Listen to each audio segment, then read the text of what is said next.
Hi, it's Michelle here from CNC Designs, an independent Stampin' Up! Demonstrator in New Zealand, and I've got another quick tip for you. If you've got an ink pad which is very juicy, which happens quite often when they're brand new inks, you can tell because there's a bit of ink flowing off to the edges there, and when you stamp it up, when you stamp up your stamp, you can see there's a lot of bubbles and things on this stamp, which quite often can give you a smeared image, especially if you're trying to get words and things going through there. Some people have said just use some tissue or wet wipes and soak up the extra ink, but I don't like to waste anything, so my tip for you is to get an ink stamping spot. Simply take the stamping spot and soak up the extra ink, just tapping around the ink pad to soak up all the excess ink onto your stamping spot.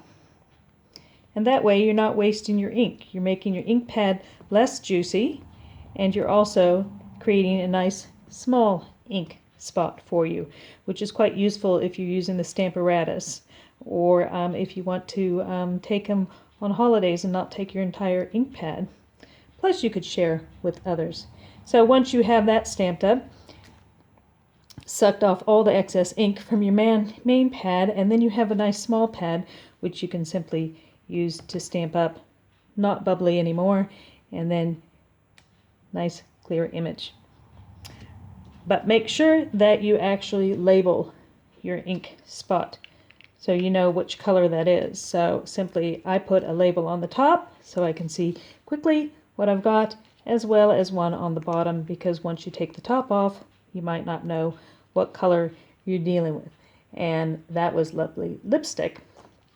I also used one of the stamps from the Making Christmas Bright stamp set as the sample. So that's a quick tip for you today to help you with extra juicy ink pads so you don't waste your ink. Create a stamping spot instead. If you like that tip, please give me a thumbs up, add a comment, and be sure to subscribe so you can keep up with future tips and other stamping crafting ideas I come up with. Thanks so much for watching. Bye-bye.